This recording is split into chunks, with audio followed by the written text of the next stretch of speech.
for today, we have the Gospel of John's take on the call of Andrew and Simon, later called Peter. And it's kind of interesting to notice that Jesus doesn't do much in this reading. He is just walking along, minding his own business. John is the one that identifies him and points him out. And then Andrew follows him, and then goes back and gets his brother Simon, who will later be called Peter. And then they go back to following him. And these disciples, these earliest of the disciples, follow Jesus. And although they falter a little bit at the crucifixion, they follow him for life. And that image of lifelong discipleship is a really great image for religion in general. You know, the Japanese word for pupil is seito, and it's written with two characters. The first character is life, or lifelong, and the second character is follower. A pupil is a lifelong follower. I think that's kind of poetic. And it applies so well to Christ's disciples. They call him rabbi, teacher, and they follow him for life. And in the end, that commitment to discipleship is what religion is at the end of the day. So I have a new topic I'd like to bring to your attention, etymology. Let's see if I can get the definition right at the first try. Etymology is the study of historical linguistic change. Yes. It's where words come from, where the words have, or where we get our words' origins from. And I bring it up because religion, as a word, has a more interesting etymology than most, because some words are perfectly obvious. Automobile, a thing that moves on its own. We also know where the word pork comes from. It's a derivation of the Latin for pig, porcus. So when you're at PJ Piper's Pancake House and the waiter goes, "All right, honey, what do you want with your eggs and your hash browns?" You can say to him, "Porcus." He probably doesn't speak ancient Latin, so you'll probably have to say bacon, but it's worth a try. I'm going to stand by that. So, there's that. Names also have etymologies. Justin is Latin for justice and honor. And Lopina is Croatian for big thief. My grandpa hates it when I tell people that. And the name Peter, as a matter of fact, has a special etymology that goes right back to the gospel. Because his name isn't Peter, his name is Simon. Peter is like a nickname. Jesus goes up to him and says, "Simon, son of John, you are the rock on which I will build my church." In rock, in Greek, I believe Jesus was speaking, or at least the Bible was written in Greek. Rock is Petra, and it's a feminine word. Jesus flips it and makes it masculine, which I believe would be Petrus. I could be wrong about that, but it turns into Peter by the way we pronounce things. It's a nickname. He's Simon the Rock. It's a little play on words. It's a nickname. And that's where the name Peter comes from. Okay, enough etymology 101. Let's get back to the main attraction, the word religion. See, I'm underwhelmed by the standard definition of religion, the one you would find in the dictionary. The standard definition is, religion is belief in, worship of, or obedience to a supernatural power or powers considered to be divine or in control of human destiny. Ugh. That's a terrible definition. I've got two problems with that.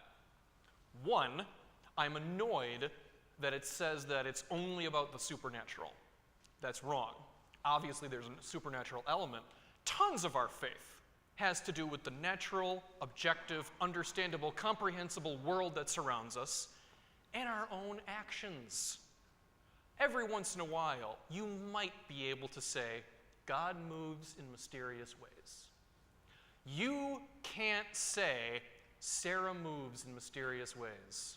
Unless, of course, Sarah is a really bad dancer. It's just, sometimes I move in mysterious ways. So there's that.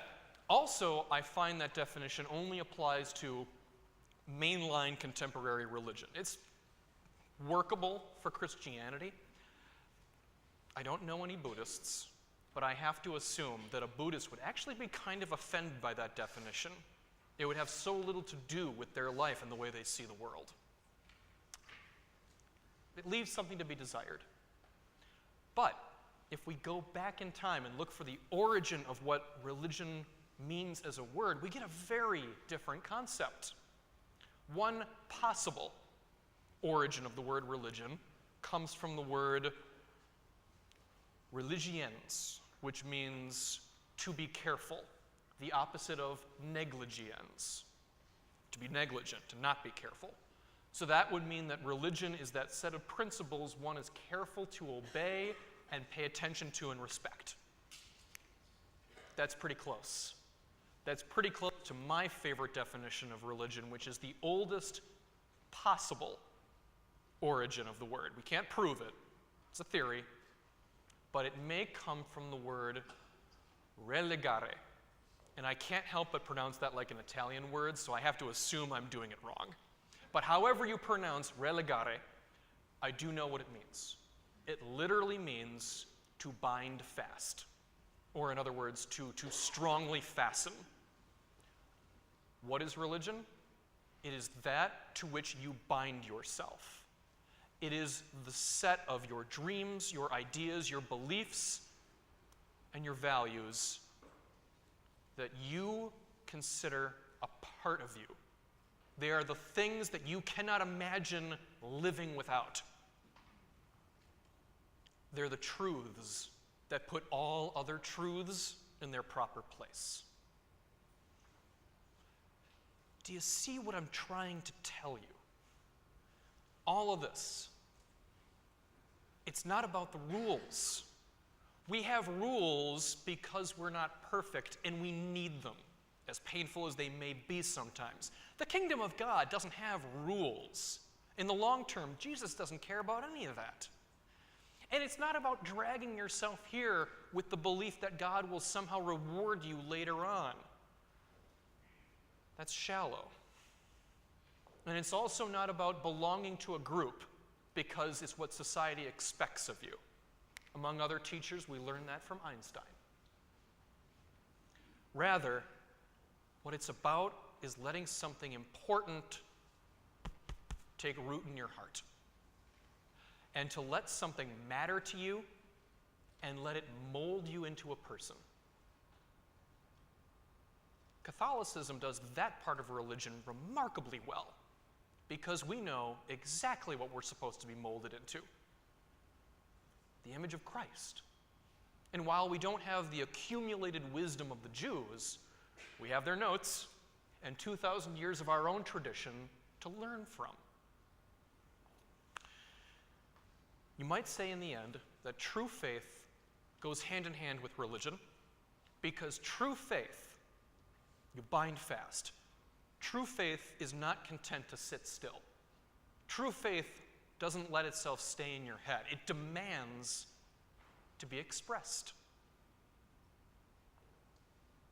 to be let out every once in a while, to be acted upon. Faith in action. That means going to church, or works of goodness and mercy, or prayer, or confession. We're talking about faith in action. Religion. Discipleship. It's a noun and it's a verb. And it's a part of us all as long as we draw breath.